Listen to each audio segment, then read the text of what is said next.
ஓம் தத்புருஷாய வித்மஹே மகாதேவாய தீமஹி தன்னோ ருத்ர பிரசோதயாத். நிகழும் ஸ்ரீ மங்களகரமான குரோதி ஆண்டு நவம்பர் மாதம் 16ஆம் தேதி சனிக்கிழமை அன்று பிரதமை திதியில் கிருத்திகை நட்சத்திரத்தில் வரியான் நாமயோகத்தில் பாலவம் கர்ணத்தில் அமிர்தயோகம் கூடிய நன்னாளில் இந்த மகத்தான கார்த்திகை மாதம் பிறக்கிறது. கார்த்திகை மாதம் என்றாலே ஐயப்பனுக்கு விரதம் ஆரம்பிக்கக்கூடிய காலகட்டம் ஆகும். மற்ற எந்த மாதத்திற்கும் இல்லாத தனிச்சிறப்பு கார்த்திகை மாதத்திற்கு உண்டு. இந்த கார்த்திகை மாதத்தில்தான் மழை, வெயில், பனி ஆகிய அனைத்தும் கலந்த காலநிலை நிலவும். கார்த்திகை மாதத்தில் கார்த்திகை தீபம், சோமவார விரதம், உமா மகேஸ்வர விரதம், கார்த்திகை ஞாயிறு விரதம், கார்த்திகை விரதம், விநாயகர் சஷ்டி விரதம், முடவன் முழுக்கு, கார்த்திகை மாத வளர்பிறை, துவாதசி, துளசி கல்யாணம் போன்ற வழிபாடுகள் மேற்கொள்ளப்படுகின்றன. சூரிய பகவான் விருச்சிக ராசியில் சஞ்சரிக்கக்கூடிய கார்த்திகை மாதத்தில் சூரிய புதன் சேர்க்கையால் புதாதித்ய ராஜயோகமும், சூரியன் குரு எதிரெதிர் ஸ்தானத்தில் சஞ்சரிக்கும் போது சம சப்தம யோகமும், சூரியனுக்கு தனஸ்தானத்தில் சுக்கிரனின் அமைப்பால் வேசி யோகமும் உருவாகிறது. இந்த கிரக அமைப்பினால் உங்கள் ராசிக்கு இம்மாதம் ஏற்படும் சுபம் மற்றும் அசுப பலன்கள் என்ன என்பதனையும், அசுப பலன் ஏற்படுமாயின் ராசிக்காரர்கள் செய்ய வேண்டிய பரிகாரம் என்ன, வழிபட வேண்டிய தெய்வம் யார் என்பதனை பற்றியும் விரிவாக காண்போம். பிறக்கப் போகும் இம்மாதத்தில் உங்கள் வாழ்வில் வளமும் நலமும் செல்வ செழிப்பும் பெற்று வாழ்வில் உயரிய நிலையை அடைய எல்லாம் வல்ல எம்பெருமானை வேண்டி விரும்பி கேட்டுக்கொள்கிறேன். கடகராசி அன்பர்களே, நீங்கள் குடும்பத்தினரை நேசிப்பவர்கள். இந்த மாதம் புண்ணிய காரியங்களில் ஈடுபட்டு மன திருப்தி அடைவீர்கள். நீங்கள் எடுக்கும் முயற்சிகள் அனைத்திலும் சாதகமான பலன் கிடைக்கும். காரியங்கள் அனுகூலமாக நடக்கும். புத்தி தெளிவு ஏற்படும். உடல் ஆரோக்கியம் பெறும். மனதில் தன்னம்பிக்கையும் தைரியமும் அதிகரிக்கும். மனக்குழப்பம் நீங்கும். பண வரத்து அதிகப்படும்.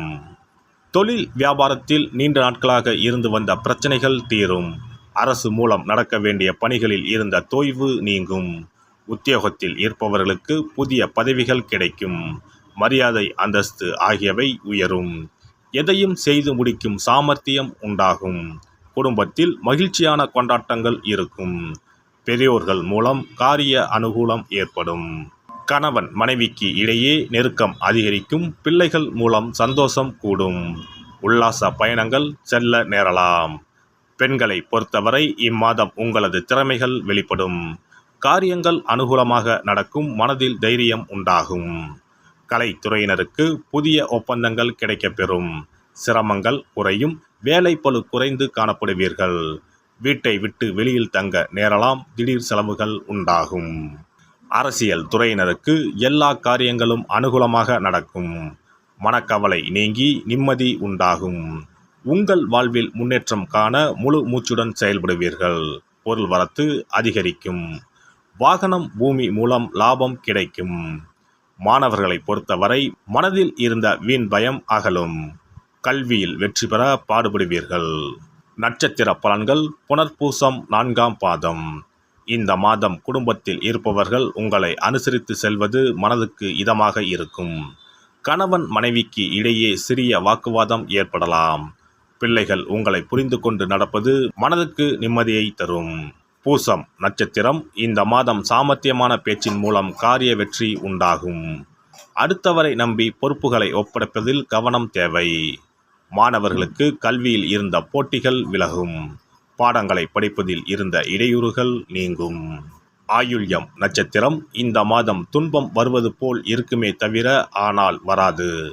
மனதில் ஏதேனும் கவலை, பயம் அவ்வப்போது ஏற்படும். உங்களது பேச்சே உங்களுக்கு எதிர்ப்பை உண்டாக்கலாம். யோசித்து பேசுவது நல்லது. ஆன்மீக எண்ணம் அதிகரிக்கும். அருகில் இருக்கும் அம்மன் ஆலயத்திற்கு சென்று நெய் தீபம் ஏற்றி வணங்கி வர குடும்பத்தில் மகிழ்ச்சி நிலவும். நீண்ட நாட்களாக இருந்து வந்த பிரச்சனைகள் தீரும். சிறப்பு தொகுப்பு. கண் திருஷ்டிகள் அகன்று தடைப்பட்டு கொண்டிருக்கும் காரியங்கள் நிறைவேற செய்ய வேண்டிய பரிகாரம் என்ன என்பதனை பற்றி காண்போம். வாழ்க்கையில் நல்ல நிலையில் இருந்தவர்கள் கூட திடீரென்று பொருளாதாரம் இழந்து மன கஷ்டங்களுடன் வாழும் நிலை ஏற்படும். இந்த நிலை எதனால் ஏற்பட்டது என்று ஆராய்ந்து பார்த்தால் பெரும்பாலும் அவர்களின் மீதான கண் திருஷ்டிதான் காரணமாக இருக்கும்.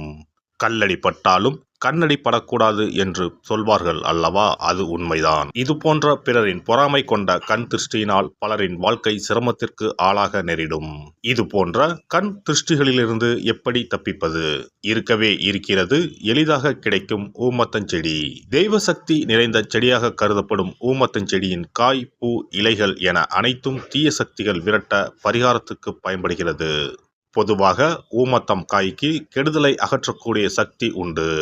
நம் வீட்டில் உள்ள எதிர்மறை சக்தியை அகற்றுவதற்கு ஊமத்தங்காய் தீபம் சிறந்த பரிகாரமாகிறது. தெய்வீக மகத்துவம் நிறைந்த ஊமத்தங்காய் மற்றும் பூவையும் எடுத்துக்கொள்ளுங்கள். வீட்டுக்கு அருகில் இல்லை என்றால் நாட்டு மருந்து கடைகளில் கிடைக்கும்.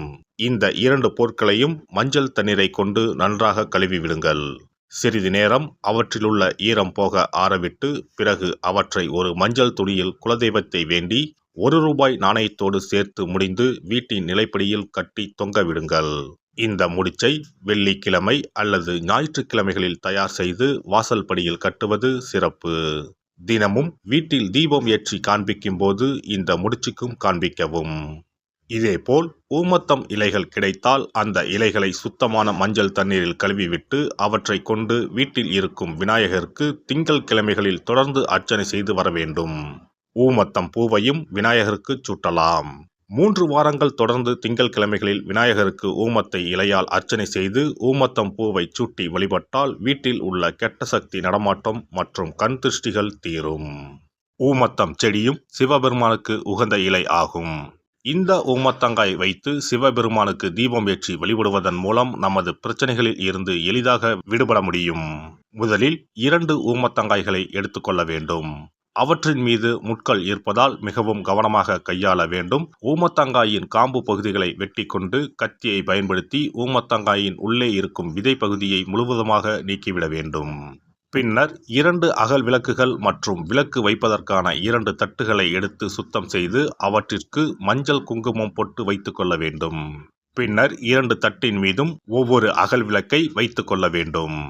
அதன் பிறகு எப்போதும் பூஜை செய்வதற்கு வைப்பது போன்ற வெத்தலைப்பாக்கு, பழம் போன்றவற்றை வைத்துவிட்டு 2 விளக்குகளையும் ஏற்றி சிவபெருமானை மனதார வேண்டிக் கொள்ள வேண்டும்.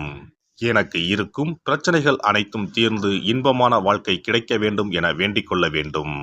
இந்த பூஜையை வெள்ளிக்கிழமை அன்று தொடங்கினால் தொடர்ந்து 9 வெள்ளிக்கிழமைகள் செய்ய வேண்டும். ஊமத்தங்காயின் மீது எவ்வாறு முட்கள் இருக்கிறதோ அதுபோல நமது வாழ்க்கையில் இருக்கும் முட்கள் போன்ற பிரச்சனைகளை அவை தீர்த்து வைக்கின்றன. இந்த பூஜையை நாம் தொடர்ந்து செய்து வருவதால் நம் மீது இருக்கும் கண் திருஷ்டிகள் அகன்றுவிடும். தீராத துயரங்கள் தீர்ந்துவிடும். பணம், நகை நம்மிடம் பெருகி வரும். சிலருக்கு கையில் சுத்தமாக பணம் இருக்காது. வறுமை தாண்டவமாடும். கடன் தொல்லையால் கஷ்டப்படுவார்கள். பண பிரச்சனையில் சிக்கி கொண்டிருப்பவர்கள் இந்த தீபத்தை ஏற்றினால் 3 வாரங்களில் நல்ல பலனை பெற முடியும். தொழிலில் நல்ல முன்னேற்றம் இருக்கும். கடன் பிரச்சனைகள் தீரும். உறவினர்களிடையே பகைமை இருந்தால் அவையும் மறைந்துவிடும். நோய்வாய் உள்ளவர்கள் இந்த தீபத்தை ஏற்றுவதன் மூலம் நல்ல பலனை பெற முடியும். பொதுவாகவே எந்த பரிகாரம் என்றாலும் அதை முழு நம்பிக்கையுடன் செய்தால் மட்டுமே முழு பலன் கிடைக்கும் என்பதை நினைவில் கொள்ளுங்கள். எல்லாம் வல்ல இறையருளால் நீங்களும் உங்கள் அன்பு குடும்பமும் உடல் நலம், நீலாயுள், நிறை செல்வம், உயர் புகழ், மெய்ஞானம் ஓங்கி வாழ்க வளமுடன். இந்த வீடியோ பதிவு உங்களுக்கு பிடித்திருந்தால் லைக் பண்ணுங்க, கமெண்ட் பண்ணுங்க, ஷேர் பண்ணுங்க. மறக்காம சப்ஸ்கிரைப் பண்ணுங்க. பக்கத்துல இருக்கிற பெல் பட்டனை கிளிக் பண்ணுங்க. நன்றி, வணக்கம். ஓம் நமச்சிவாய. சிவாய நம.